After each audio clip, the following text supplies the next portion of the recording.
veliki je ovo svijet i zaslužio je da mu pružimo mnogo.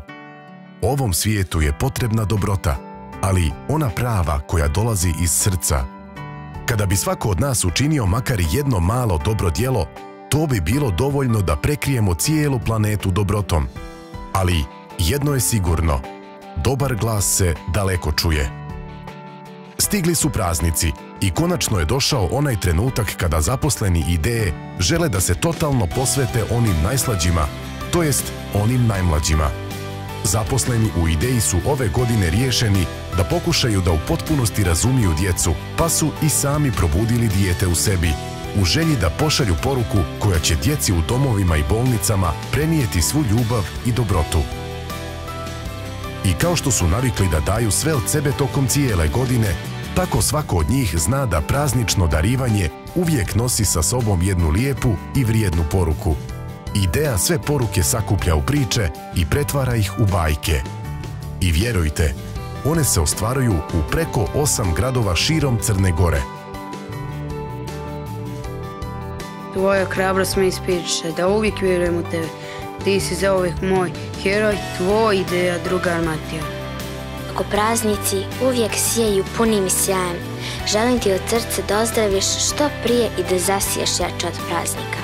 Tvoja ideja, drugarica Sofija. Ti si zvijezda i to ona najsjajnija, ljepša od one na vrhu jelke i 100 puta sjajnija od one na nebu. Sijaj mala djevojčice i znaj, neko te voli. Ksenija Ideja. Od Podgorice, Nikšića, Cetinja, Kotora, Bara, Bijelog Polja, Berana, Pljevalja i ostalih gradova širom Crne Gore, pa sve do dječjih srca u svim domovima i bolnicama, putuju okićeni Ideja kamioni sa preko 300 poruka i poklona, noseći od srca upakovanu ljubav i dobrotu zaposlenih. Mreža poruka se plete Crnom Gorom, a svaki poklon nosi neku svoju priču. Jedna pahulja ne čini zimu, ali jedan dječji osmijeh otapa sav snijeg. Nekome su riječi igračka, nekome riječ u grlu stane, a nekome topla riječ sada znači najviše, jer osmijeh uvijek najbolje govori ono što srce osjeća. I na kraju, kada jedan dan obilježi godinu, to je siguran znak da se jedna dobra ideja u bajku pretvorila. Stvaramo prazničnu čaroliju. Ideja.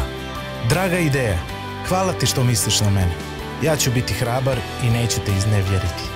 Tvoj Marko.